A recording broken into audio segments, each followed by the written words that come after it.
Nutrition in animal मतलब कि हमने खाना खाया है तो हमारा शरीर उसका उपयोग कैसे कर पा रहा है। उपयोग तब कर पाएगा जो हमने खाना खाया वो कहाँ पर पहुंच गए, सेल के पास पहुंच जाए। ठीक, तो न्यूट्रिशन के 5 स्टेप हमारे पास हैं। सबसे पहला कौन सा है, इंजेशन। दूसरा कौन सा है, डाइजेशन, एब्जॉर्प्शन, एसिमिलेशन और डाइजेशन। इंजेशन क्या है, खाने का कैसे भी करके आपने इंटेक किया तो this process is called ingestion. एक डाइजेशन मतलब हमने जो खाना खाया है वो खाना इस फॉर्म में हो जाए कि सेल हमारा उसको यूज कर पाए। तो मतलब कॉम्प्लेक्स फूड को हम किस में ब्रेक करना चाहते हैं, सिंगुलर फूड में। एब्जॉर्प्शन, खाना टूट गया आपका पूरी तरीके से। ठीक, तो खाना टूट गया, उसे पहुंचाएगा कौन, ब्लड।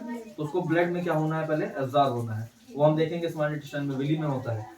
एसिमिलेशन क्या होता है, खाने को सेल तक पहुंचा दिया गया, पहुंच गया, अब आप एनर्जी पैदा कर लो। पहुंचाया जो गया उसको क्या कहा गया, एसिमिलेशन। जो वेस्ट हमारे शरीर से क्या हो गया, बाहर निकल गया, इसको क्या कहा गया, इजेशन। तो ये सब करने के लिए हमारे शरीर में पूरा सिस्टम डेजिग्नेट है जिसको हम क्या कहते हैं, human digestive system. Human digestive system किसके अंदर पाया जाता है, एक एलिमेंट्री कैनल के अंदर, जिसकी लेंथ लगभग कितनी है, 9 मीटर। पूरा सिस्टम इसी के अंदर है। मतलब आप माउथ से शुरू करोगे, एनस पर खत्म करोगे, बाकी सारे सिस्टम है। इसमें कुछ चीजें इससे एसोसिएटेड हैं, जुड़ी हैं। वो 3 मुख्य रूप से ग्लैंड हैं। ग्लैंड मतलब क्या, जो आपके शरीर में क्या रिलीज करती हैं, केमिकल सब्सटेंस रिलीज करती हैं, उनको हम क्या कहते हैं, ग्लैंड। इससे जो जुड़ी ग्लैंड है वो उन्हीं की बात करना है। ग्लैंड तो बहुत ढेर सारी पड़ेगा। सैलिवरी ग्लैंड एक, दूसरा क्या है, लीवर। लीवर का याद रखना, ये लार्जेस्ट ग्लैंड है, ठीक है। और उसके बाद क्या है, पैनक्रियास। पैनक्रियास को कहे रखोगे, पैनक्रियास बिहेव करता है एज एन इंडोक्राइन और एक्सोक्राइन। तो फिर हम इसमें पहले मेंबर देखे कौन कौन है। तो हमने माउथ देखा, माउथ हमने क्या कहा, ये क्या है, ब्यूकल कैविटी हो गया।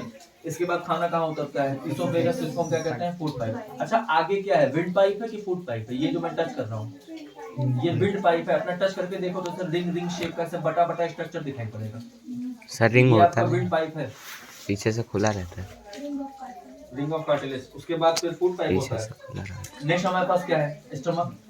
स्टमक के पास क्या है, स्मॉल इंटेस्टाइन, ये खोलो टैब। स्मॉल इंटेस्टाइन के बाद क्या है, लार्ज इंटेस्टाइन, फिर क्या है, रेक्टम, और क्या है, एनस। तो हम इसके स्ट्रक्चर को देख के फिर उसके बाद उसमें कोशिश करेंगे कि उसमें क्या क्या चीजें कैसे कैसे होती हैं, उनके हम फंक्शन को देखेंगे। ये मिनिमाइज करके वो कर लो, पूरा स्ट्रक्चर डायसेसिटर वाला खोल लो, बाद में आवश्यकता पड़ेगी तो उसको खोल लो। हम सबसे पहले शुरुआत अपनी कहाँ की है, माउथ से। ये ब्यूकल कैविटी कह लो या माउथ कह लो, जो ना कहा चाहो। तो माउथ में हमारे पास क्या है, टीथ है, टंग है, और हमारे पास क्या है, सैलिवरी ग्लैंड। ठीक, सैलिवरी ग्लैंड भी आपने देखा है।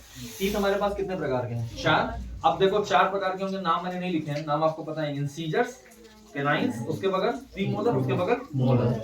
ये सेब काटे, काटना, फिर उसके बाद चिप्स का पैकेट फाड़ना, किसी चीज को चबाना, इसमें इसका योगदान है वो क्या है, कैसे आप देख लेंगे स्वयं से, बड़ी चीज नहीं है वो, ठीक है। फिर हमारे पास क्या है, टंग। टंग हमें बोलने में मदद करती है, और साथ ही साथ हमारे जो हमने खाना खाया है उसके टेस्ट, टंग में क्या होता है, टेस्ट बड, तो उसका टेस्ट हमें बताती है। और इसमें अगर देखा जाए तो सबसे इंपॉर्टेंट जो हमारे पास है वो क्या है, सैलिवरी ग्लैंड। सैलिवरी ग्लैंड, चलो अच्छा है, वो सही वक्त पे राशि फिगर भी खोल दी है। देखो इस स्ट्रक्चर में, यहाँ पर ये जो स्ट्रक्चर आपके पास है, ये पूरा वाला, ये तो स्ट्रक्चर चलो माउथ का हो गया ये, ठीक है। इसी माउथ में देखो हमारे पास क्या है, ये टीथ। टीथ तो देखा गया है यार, छोड़ो। मेन जो स्ट्रक्चर है तो हमारे पास क्या है, ये सैलिवरी ग्लैंड है।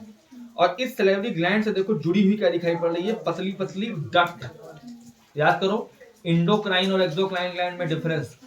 हम किसे कहते हैं, एक्सोक्राइन, जो अपने सब्सटेंस को कहां पर रिलीज करता है, डक्ट में, यही तो होता है। देखो डक्ट में रिलीज कर रहा है। अब सैलिवरी ग्लैंड रिलीज क्या करता है, तो ये जो रिलीज करता है उसको हम क्या कहते हैं, सलाइवा। रिलीज तो सलाइवा, मुंह में जो पानी आता है वाटरी सब्सटेंस का, सलाइवा मेरे मुंह में देखो बार बार आ रहा है, बोल रहा हूँ। सलाइवा रिलीज करेगा, सलाइवा है क्या, एंजाइम्स। एंजाइम, अब उसका नाम क्या है, सैलिवरी एमिलेज। और वर्क सबसे इंपॉर्टेंट, ये क्या कर रहा है, स्टार्च को कन्वर्ट किसमें कर रहा है, शुगर में। स्टार्च क्या है, टाइप ऑफ कार्बोहाइड्रेट्स। ठीक, खाने में हमारे पास टोटल 7 न्यूट्रिएंट्स हैं, 7 में से कॉम्प्लेक्स कितने हैं, 3। कौन कौन है, कार्बोहाइड्रेट, फैट और प्रोटीन। उन्हीं तीनों को तोड़ दिया अगर हमने और हम पहुंचा ले गए तो हमारा काम हो गया। ये मैं लिख भी लूं, हमारे पास देखो एक कार्बोहाइड्रेट है, एक फैट है, और एक क्या है, प्रोटीन है। इंपॉर्टेंट इन्हीं तीनों है।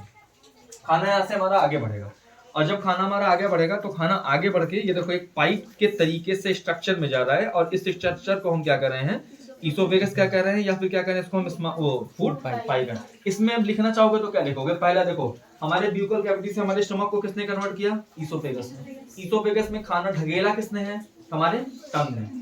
अब खाना जब नीचे आता है तो आपने देखा था ना, मैंने बताया था कि ये एक मूवमेंट से आता है, ऐसे पेरिस्टैल्टिक मूवमेंट। इस मूवमेंट को हम क्या कहते हैं? पेरिस्टैल्टिक मूवमेंट कहते हैं। खाना पहुंच गया। अब जब खाना पहुंचा तो ये जो पूरा स्ट्रक्चर है इसको हम क्या कहते हैं? एब्डोमेन कहते हैं। एब्डोमेन के लेफ्ट साइड में जो एक बैग शेप के बैग के तरह का मस्कुलर स्ट्रक्चर है, आपको यहाँ पे दिखाई पड़ रहा है, हम उस स्ट्रक्चर को कहते क्या है?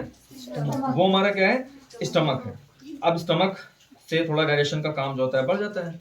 देखो, अच्छा इस फिगर को देखने में अच्छा जानते हो क्या है? जैसे यहाँ पर ये ऊपर लाल लाल है, तो स्टमक के देखो जस्ट बगल में हमारे पास क्या है? लीवर है। यहाँ आगे से हमें कहीं भी पैंक्रियास दिखाई नहीं पड़ रहा है, लेकिन अगर मैं इसको रोटेट करूंगा तो स्टमक के जस्ट पीछे आपके पास क्या है? पैंक्रियास। और पैंक्रियास के बारे में भाई हम लोग एंडोक्राइन सिस्टम पढ़े तो पता है कि पैंक्रियास कितना ज्यादा महत्वपूर्ण है। इंसुलिन रिलीज करता है और क्या रिलीज करता है? ग्लाइकोजन। ब्लड में शुगर की मात्रा को कंट्रोल वही करता है, तो इंपॉर्टेंट तो है। फिर हम इसमें आगे बढ़े, स्टमक पे आ गए। तो स्टमक देखो पहला जैसे मेरा सीधा सा खेल है, पहले जनरल इंटरफेरेंस लिखा जाता है कि स्टमक है तो स्टमक के बारे में क्या है? जे शेप का स्ट्रक्चर है, कहाँ पाया जाता है? एब्डोमेन के लेफ्ट साइड में पाया जाता है, ठीक। और इसके अलावा मस्कुलर बैग है। अब उसकी वर्किंग क्या है? वर्किंग क्या करता है? वो रिलीज करता है गैस्ट्रिक जूस को। ये गैस्ट्रिक जूस में सबसे इंपॉर्टेंट जो चीजें वो क्या? कितने प्रकार का सब्सटेंस गैस्ट्रिक जूस में होता है? 3। वो कौन है? HCl। नेक्स्ट क्या है? दूसरा हमारे पास एंजाइम पेप्सिन, और तीसरा क्या है? म्यूकस। HCl hydrochloric acid. तो जो भी खाना अब उतर के हमारे स्टमक में आया है, ये इसके मीडियम को क्या कर देगा? एसिडिक। क्यों कर देगा? जैसे मान लो मैं HCl हूँ, ये पेप्सिन है, तो इन्होंने कहा है मैं एक्ट तभी करूंगा जब इस खाने का मीडियम कैसा होगा? एसिडिक। तो मैंने इनके लिए खाने का मीडियम कैसा कर दिया है? एसिडिक। अब ये एक्ट करेंगे। एक्ट इनका काम क्या है? ये एक्ट करेंगे किस पे? तो इन्हें एक्ट करना है खाली और खाली प्रोटीन पे। एंजाइम पेप्सिन है तो पेप्सिन की से अब याद रखो प्रोटीन, तो प्रोटीन पे ऐड करके किसमें तोड़ेंगे उसको? पेप्टाइड्स और पेप्टोन से। मेरा एक काम और है, खाने में जो जम्स और बैक्टीरिया आ जाते हैं मैं उनको भी मारने में मदद कर रहा हूँ। अंतिम काम म्यूकस। भैया देखो एसिड के बारे में पढ़े हो ना, सेकंड चैप्टर एसिड में सारे पढ़े हैं। एसिड कितना हार्मफुल होता है? करोसिव होता है नेचर में, वो जला सकता है। तो उसकी सुरक्षा के लिए ही पेट में ही एक सब्सटेंस है, उसको हम क्या करते हैं? म्यूकस, जो हमारे उसकी क्या करता है? सुरक्षा। नेक्स्ट, अब स्टमक के बाद देखो खाना हमारा यहाँ से बढ़ेगा, और बढ़ने के बाद ये कॉइल शेप के स्ट्रक्चर में एंटर कर रहा है, जिसको हम क्या कहते हैं? Small intestine. Small intestine digestive system का सबसे इंपॉर्टेंट ऑर्गन है, ठीक। पहला, हाँ, ये कह लो साइट ऑफ कंप्लीट डाइजेशन है, पूरा खाना यहीं पचेगा। अब इसी को मेन फोकस से पढ़ना भी है हमें। स्मॉल इंटेस्टाइन 3 शब्द बड़ा इंपॉर्टेंट है। 3 शब्द। स्टमक में कितने सब्सटेंस दिखाई पड़े? 3। स्मॉल इंटेस्टाइन में कई लोग अपना सीक्रिएशन भेजेंगे? 3। कौन कौन? पहला लीवर, दूसरा पैनक्रियास, तीसरा इंटेस्टाइन खुद। अब कैसे भेजेंगे? ये देखो लीवर, इसे रोटेट जैसे करो, ये लीवर है, तो लीवर के जस्ट जैसे लीवर अब यहाँ से हटाओगे तो लीवर के पीछे क्या है हमारे पास? ये हरा हरा दिखाई पड़ रहा है, और हरा हरा ये देखो यही तो दिखाई पड़ रहा है, ये हमारा क्या है? Gall bladder. तो लीवर ने रिलीज किसको किया? बाइल जूस को। कहाँ भेजा उसने? Gall bladder. अब गॉल ब्लैडर अब कहाँ भेजेगा? स्मॉल इंटेस्टाइन, ठीक है। 3। अब इनके भी काम देखो, इनका भी काम कितना है, मैंने इसीलिए 3 लिखा है कि याद रहे 3 का क्रम। गॉल ब्लैडर मतलब ये जो आएगा हमारे पास बाइल जूस। बाइल जूस का कलर कैसा है? Greenish yellow. ये जो भी खाना है एसिडिक मीडियम में था, उसको कन्वर्ट किसमें किया? अल्कलाइन। क्यों अल्कलाइन में किया? अल्कलाइन में क्यों किया? कभी रीजन है ना? नहीं, ये तो डायरेक्ट फैट को ब्रेक कर देगा एमएससी फैट में। ये ब्रेक किया इसलिए जिससे पैनक्रियाटिक जूस से क्या कर सके? एक्ट कर सके। अब पैनक्रियाटिक जूस की बात आई तो पैनक्रियाटिक जूस को रिलीज किसने किया? पैनक्रियास। पैनक्रियास यहाँ पर ये देखो, जैसे स्टमक है, स्टमक के पैरेलल पीछे की तरफ एक स्ट्रक्चर होगा, इसको आप क्या कहोगे? पैनक्रियास। ये दिखाई पड़ रहा है?